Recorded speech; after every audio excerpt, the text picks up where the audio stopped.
تفسیر بسم اللہ الرحمن الرحیم بیان تفسیر فہو بیان للمجمل والمشترک، کوئی لفظ مجمل ہے یا مشترک ہے تو اس کی اس طرح سے تفصیل بیان کرنا کہ اس کی مجمل کا بیان آ جائے، اس کی تفسیر ہو جائے۔ اور جو لفظ مجمل کیا تھا بلا، اس لفظ کا معنی کلام سے واضح نہ ہو بلکہ اس کے لیے مفسر کی جو مجمل اجمال کرنے والا ہے اس کی طرف سے وضاحت پائی جائے تو پھر اس کا معنی سمجھ آئے۔ مشترک یہ تھا کہ لفظ کے ایک سے زیادہ معنی ہو اور ان معنی میں سے کوئی ایک معنی متعین بھی نہ ہو۔ ایک سے زیادہ معنی کے لیے لفظ وضع کیا گیا ہے، بہت سارے معنی کے لیے وضع کیا گیا، اس کو لفظ مشترک کہتے ہیں۔ اب لفظ کے جب بہت سارے معنی ہیں، ان معنی میں سے کون سا معنی مراد ہے، یہ جو معنی جب بیان کریں گے اس کو کہیں گے بیان تفسیر۔ لفظ مجمل جو ہے جس کا معنی واضح نہیں ہے، وہ جو کلام بولنے والا ہے جب وہ اس کی تفسیر کرے گا، اس کی وضاحت کرے گا، مجمل کا اجمال ختم کرے گا، اس کو کہیں گے بیان تفسیر۔ بات سمجھ آئی کہ نہیں؟ مشترک کیا تھا لفظ؟ مشترک کسے کہتے ہیں؟ بہت سے معنی کے لیے وضع کیا گیا ہو، ہر معنی کے لیے اس کی وضع الگ الگ ہو، بہت سے معنی کے لیے وضع کیا گیا، تو ان معنی میں سے کوئی ایک معنی جو متعین کریں گے تو وہ جب معنی متعین ہو جائے گا تو یہی متعین معنی ہی اس کی تفسیر ہو جائے گی، اس کی وضاحت ہو جائے گی کہ اس کا کون سا معنی مراد ہے۔ مجمل جو کلام ہے جو واضح نہیں ہے، جب تفسیر کرنے جب بولنے والا جب اس کی وضاحت نحو کا پورا رجسٹر ایک دن میں تو نہیں چیک ہوتا ہے، آدھا کیا ہے تو آدھا پڑھا ہوا ہے، ادھر نہیں پڑھا۔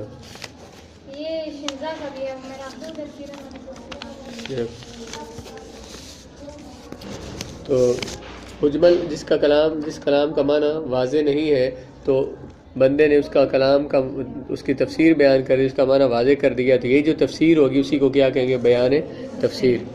وہ بیان ہے جو مجمل حکم کی تفسیر کرے اور مشترک کی تعیین کے لیے ذکر کیا ہے۔ تعیین کا مطلب مشترک کے معانی میں سے کسی ایک معنی کو معین کرنے کے لیے جو کلام ذکر کیا جائے، مشترک کے معنی میں سے کسی ایک معنی کو جو مراد ہے، جو مراد لینا معنی، اس معنی کو متعین کرنے کے لیے جو کلام بولا جائے اسے کہتے ہیں بیان تفسیر۔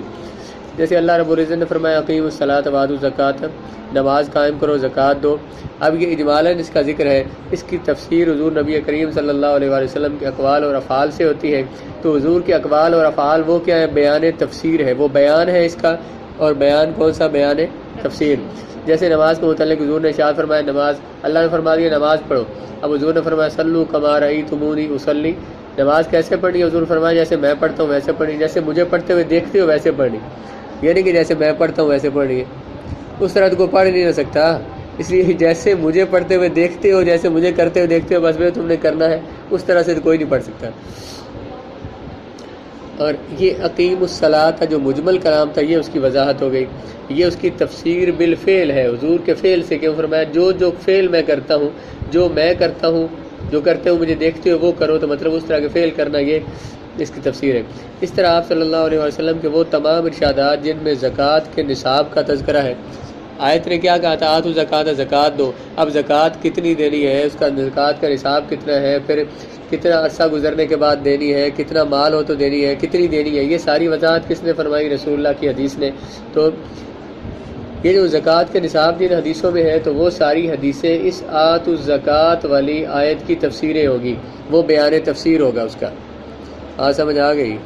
جہاں حضور نے نماز کے طریقے بیان کیے تو وہ اقیم الصلاۃ کی تفسیر ہو گئی، جہاں حضور نے زکوٰۃ کے بارے میں جو ارشادات فرمائے تھے وہ سارے آتوا الزکوٰۃ کا بیان تفسیر ہے۔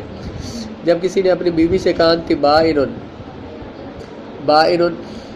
کا لفظی معنی ہے بائن جدا ہونا، تو مجھ سے جدا ہے۔ ایک طلاق ہوتی ہے طلاق سری اور ایک طلاق کنایا۔ سری یہ ہے کہ خاص طور پر طلاق کے لفظ بول رہے ہیں، تو یہ طلاق ہے، یہ سری طلاق ہے۔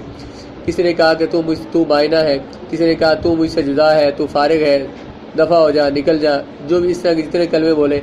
اب یہ جو لفظ ہیں ان کے لفظ بائن جو کہتے ہیں لفظ مشترک ہے، اس کا معنی ہوتا ہے جدا ہونا۔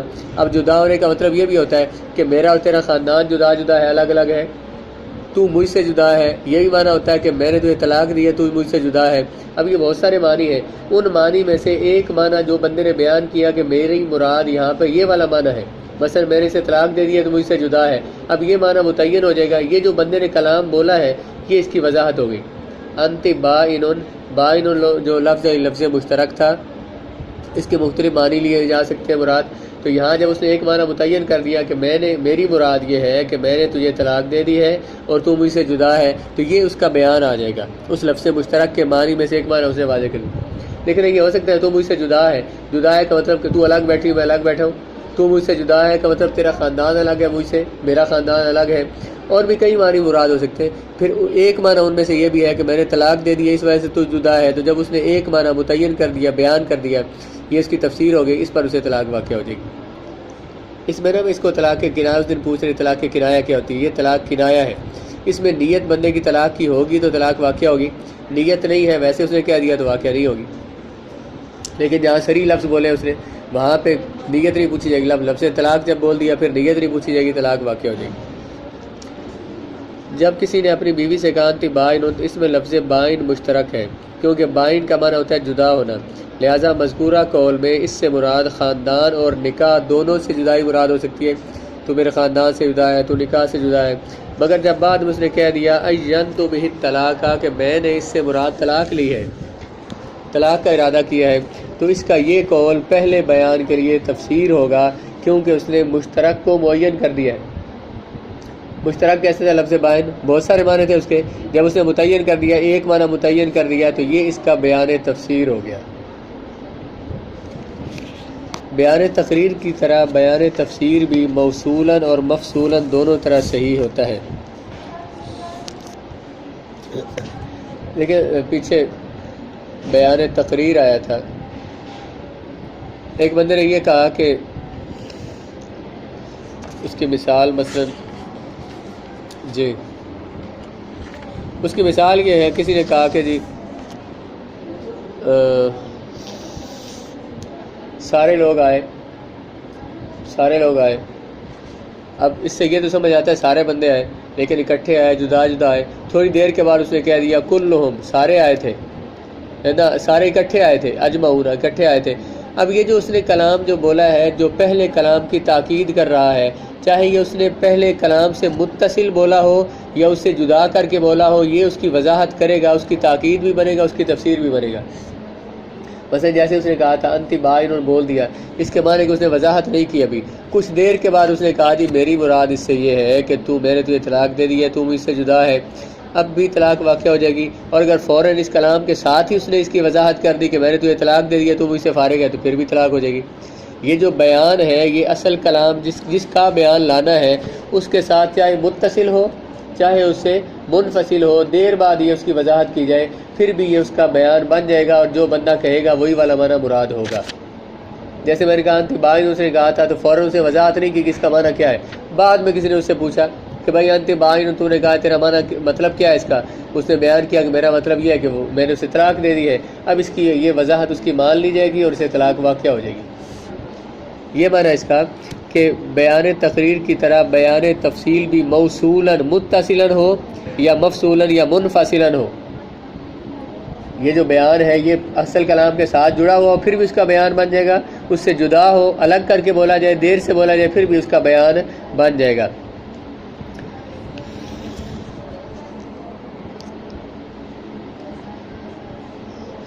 مجمل کے ساتھ خطاب کرنا اس لیے درست ہوتا ہے تاکہ دل اس کے معنی مقصود کی طرف قائل ہوتے ہوئے اس کے بیان کا منتظر رہے، جیسے آیات متشابہات کے بیان کا منتظر رہتے ان پر ایمان رکھنا ضروری ہے۔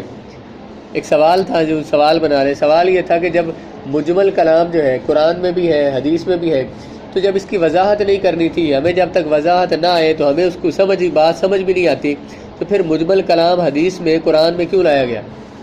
جب تک اس کی وضاحت نہ آئے تو معنی اس کا سمجھ نہیں آتا، جب نہیں معنی سمجھ آتا تو پھر یہ قرآن میں لایا کیوں گیا حدیث میں؟ اس کی وجہ بیان کرتے ہیں کہ اس لیے لایا گیا ہے کہ دل اس کی طرف مائل ہو کہ اس کا معنی کوئی ہونا چاہیے، اس کا کوئی معنی آئے، بندہ منتظر رہے کہ اس کا کوئی معنی آئے، تو وہ جو منتظر رہے گا، انتظار کے بعد جو چیز بندے کو ملے گی، جو غور و فکر کرنے کے بعد جو چیز ملے گی، وہ بات سمجھ زیادہ آئے گی، وہ زیادہ سمجھ آئے گی، زیادہ دل میں بیٹھے گی بات۔ اس وجہ سے مجمل کلام ذکر کیے گئے ہیں، پھر اس کی وضاحت بعد میں کی گئی یا کسی اور مقام پہ کر دی گئی۔ لیکن ایک سوال ایک بات یہ ہے کہ میں آپ کو ایک کہانی سناتا جاؤں آپ سنتے جائیں گے تو کچھ آپ کو یاد رہے کچھ نہ یاد رہے. ایک یہ ہے کہ میں ایک بات کر کے پھر آپ سے پوچھوں ہاں جی میں نے کیا کہا ہے, آپ نے آگے سے دہرائی بات تو آپ کو سمجھ آ جائے گی, زیادہ سمجھ آئے گی. یا میں یہ کہوں کوئی میں نے بات ہی سنانی ہے آپ کو لیکن میں اس کو اس انداز میں کہتا ہوں آپ کو ایک بات نہ بتاؤں, یہ انداز ایک بات کر آپ کو ایک بات نہ بتاؤں, آپ نے کہا ضرور بتائیے. اب آپ کی توجہ ہوگی شاید کوئی خاص بات ہو رہی ہے. یہ جو سوال کا انداز ہوگا جب جو ہے نا وہ حیرانگی اور تعجب آئے گا تو بندہ منتظر ہوگا کسی چیز کا تو اسے بات زیادہ دل میں اترے گی. اس لیے قرآن میں مجمل کلام اور حدیث میں فرمایا گیا, اس کی وضاحت الگ سے کی گئی ہے تاکہ جیسے فرمایا قرآن میں القاریہ مل قاریہ وما ادراک, تمہیں کیا معلوم کہ وہ کیا ہے. یہ انداز قرآن مجید میں مفسر سارے فرماتے ہیں یہ صرف سمجھانے کے لیے, دل میں بات بٹھانے کے لیے کہ تمہیں کیا پتہ کہ وہ کیا بڑی عجیب و شان چیز ہے. اس کا ذکر یوں کیا جاتا ہے بھائی جیسے آپ مثلا کو بندہ باہر سے آئے اچانک کہے پتہ ہے آج کیا ہوا ہے, پتہ ہے آج کیا ہوا, پھر تو آپ حیران ہو جائیں گے پتہ کو بہت بڑا معاملہ ہو گیا. یہ جو اس کا انداز ہے یہ سوالیہ انداز بتا رہا ہے. کلام میں اس میں ابھی وضاحت نہیں کی, مجمل کلام بولا ہے. تو مجمل کلام اس لیے بولا جاتا ہے تاکہ بندہ اس کا منتظر رہے گا اسے اس بات کی فکر ہوگی, اس کے بعد زیادہ دل میں اترے گی.